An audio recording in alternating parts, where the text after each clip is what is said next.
Mesdames et messieurs, bonjour. Nous sommes de retour. C'est la saison du décalage nasal. Je dis décalage nasal, je ne parle pas de piercing, je ne parle pas d'autre chose qui va s'insérer dans votre nez. Je parle vraiment de la saison des allergies. Et oui, vous avez vu voler partout les petits trucs blancs là, les trucs du fromager. Les manguiers sont en fleurs alors que ce n'est pas forcément la saison. Et puis, vous êtes en train de mourir, vous êtes en train de tousser, vous êtes en train de vous étouffer. Néon qu'a fait la flemme.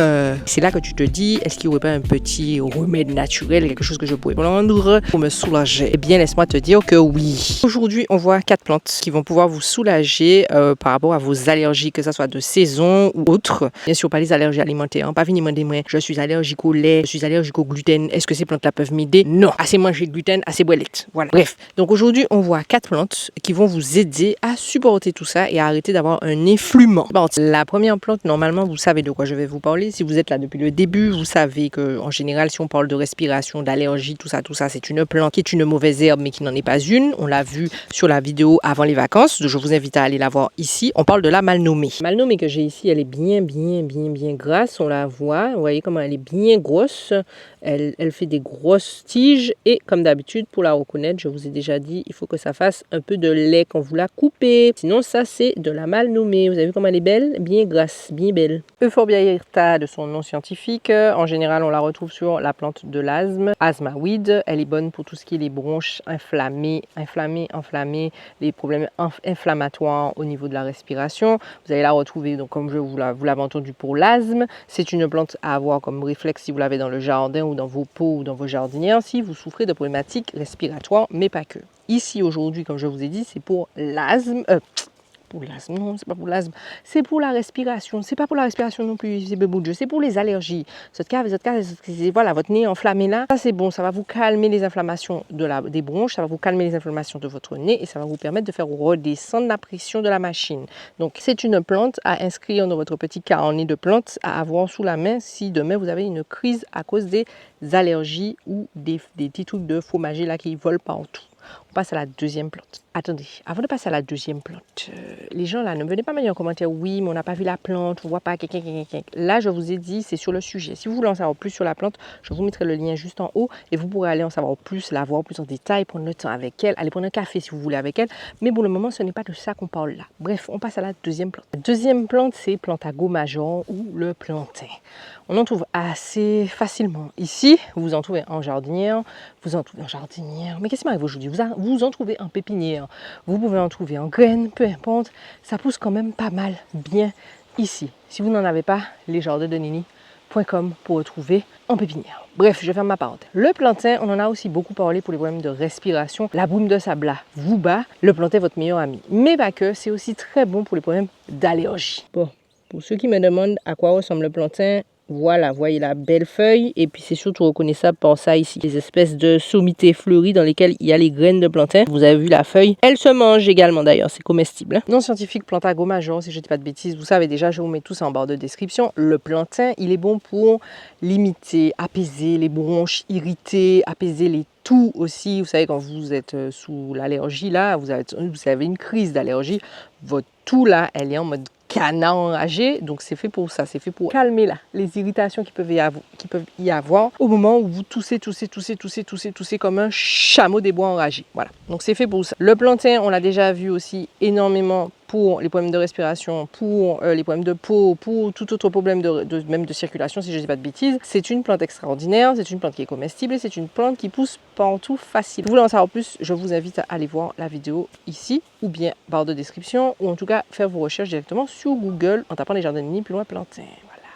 On passe à la troisième plante. Bon, la troisième plante, on l'a déjà vue. Je vous ai déjà fait une vidéo complète, si ce n'est pas plusieurs, sur le sujet. Arrêtez 2 minutes la vidéo, juste pour te parler d'une masterclass qui aura lieu le 22 avril à partir de 16h. Le flyer ici, c'est avec Jadine. C'est pas les Jardins de Nini, attention, c'est Jadine, la deuxième entreprise. C'est fait exprès pour les personnes qui sont en balcon, en terrasse ou qui ont juste un petit espace devant leur maison pour pouvoir jardiner et qui pensent que c'est pas possible de jardiner et de faire pousser et d'avoir un jardin productif. Et bien, on va vous démontrer que si, en jardinière en plastique. Ça t'a intéressé? Ben, tu te rends sur jadine.com, c'est sur la première page, tu ne peux pas le rater, ou sinon je vous mets le lien en barre de description. On retourne à la vidéo. La troisième plante, c'est l'ortie tropicale. Alors, elle pousse un petit peu partout. Elle ressemble un peu à ça. Voilà, vous en avez là, vous en avez là, vous en avez là. Ça pousse vraiment, vraiment partout. J'aime bien vos petits pots et puis vos petites jardinières. En général, vous les jetez, mais c'est super bon. Il y en a même une ici, là, qui se cache là-bas. Voilà. Attention à ne pas confondre avec l'ortie de France. L'ortie tropicale, elle n'a pas le même nom scientifique. Je vous le mettrai en barre de description parce que je ne me rappelle plus exactement comment elle s'appelle. Je crois que c'est...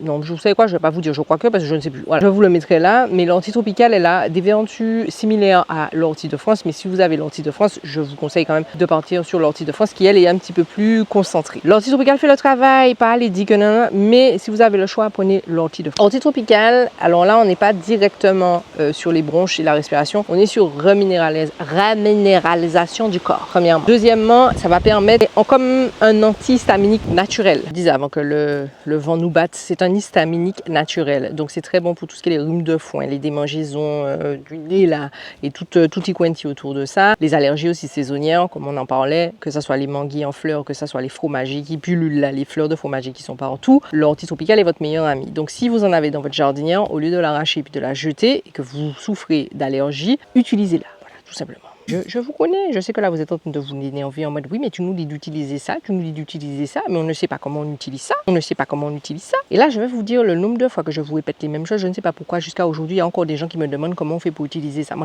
C'est une poignée, 1 litre d'eau, ok? Vous mélangez, vous pouvez mélanger, vous mettez 4-5 feuilles de chaque plante que vous mélangez. À la finalité, il faut quand même que ça fasse une poignée, 1 litre d'eau, voilà, tout simplement. Donc l'ortie, vous pouvez faire en soupe, vous pouvez faire en smoothie, vous pouvez faire en, comment on appelle ça, en infusion. Vous pouvez faire en décoction si vous êtes. Moi, je ne vous conseille pas parce que ça va altérer les actifs qui sont dans la plante parce que la feuille est quand même très fine. Je vous conseille de faire une infusion et après, vous buvez ça dans la journée. Alors, on n'excède pas 2 semaines de boisson. Et après, moi, je ne vais pas vous dire combien de temps parce que mon docteur m'a dit okay, je vous le rappelle, c'est illégal de m'appeler et puis de me demander qu'est-ce qu'il faut que vous preniez pour ci ou pour ça. It's not légal. Je ne suis pas docteur. Arrêtez avec toutes les plantes qu'on a vues jusqu'à maintenant, vous pouvez les prendre sous forme d'infusion et vous pouvez les mélanger. Donc, vous pouvez mélanger la mal nommée, vous pouvez mélanger le plantain et vous pouvez mélanger l'ortie si vous voulez. On va voir la dernière plante qui pour moi est l'Avenger et problématique allergique. En tout cas, les autres qui a fait la flime, les autres qui a mort, les autres pas à respirer. La plante qu'on va voir là, pour moi, pépite. La troisième plante, c'est les feuilles de goyave. Oui, on en a tellement parlé là ces derniers temps. Vous allez me dire, mais tu nous emmerdes avec tes feuilles de goyavier. Eh bien oui, désolé, voilà. Sachez-le, le goyavier, les feuilles de goyavier sont extraordinaires. Voilà. En plus de faire tout ce qui est pour le chlordécone, le foie, etc., elles sont un antihistaminique naturel. Donc si vous avez mort, si vous avez tout fait, si vous avez tué les autres, ayez le réflexe feuille de goyavier s'il vous plaît. Voilà. On a fait le tour. Vous avez les 4 plantes Avengers qui vont pouvoir vous soulager là, si vous êtes aux Antilles en tout. Excusez-moi, j'ai mangé pour arriver jusque-là. Je disais donc, vous avez les 4 plantes si vous voulez vous soulager de rhume du foin, fromager qui vous emmerde, etc., etc. Vous n'avez plus d'excuses. Bien entendu, utiliser ces plantes-là fraîches ou séchées. Et j'ai souvent la question, oui c'est possible. Vous n'avez pas les plantes fraîches, vous voulez les commander, c'est sur lesjardindenini.com. Si vous êtes là-bas dans le pays de la personne, lesjardindenini.com, catégorie tisane pour les plantes séchées. On n'expédie pas les plantes fraîches. Et en Martinique, vous pouvez commander toutes les plantes, dont les feuilles de goyavier fraîches. Avant de passer commande, messieurs, dames, Yel, regardez autour de vous, allez voir chez votre mamie, chez votre tati. Même l'univers me dit de ne pas dire ça parce que c'est contre-productif à la vente des produits qu'on vend. Mais bref, je vous le dis quand même parce que vous avez une tendance à très rapidement appuyer sur un bouton pour commander alors que vous pouvez avoir ces produits-là, enfin ces plantes-là, pardon, à vos pieds chez vous, dans votre jardinière, dans votre pot, même dans votre bâtiment. Donc faites attention, regardez un peu partout parce que la majorité des plantes sont dites rasiers, mais ce ne sont pas des plantes rasiers. D'ailleurs, si vous voulez en savoir plus sur les plantes dites rasiers, je vous invite à télécharger notre e-book qui se trouve sur la librairie virtuelle. Non mais j'arrête ma pub, j'arrête. Voilà, sur ces belles paroles, laissez-moi savoir en commentaire si vous avez déjà utilisé ces 4 plantes. Laissez-moi savoir en commentaire si le rhume est en train de vous décaler le nez, si l'allergie est en train de vous allergiser, comment ça se passe dans votre corps, dans votre vaisseau nasal. Et puis, comme d'habitude, petit pouce, petit partage. On se retrouve la semaine prochaine, Inch'Allah. On ne sait jamais. Peut-être qu'on sera plus là, peut-être qu'on sera là, on ne sait pas. Avec tout ce qui se passe en ce moment, on ne sait pas. Voilà. Et puis voilà, hein, je vous dis bye. Hein. Bye.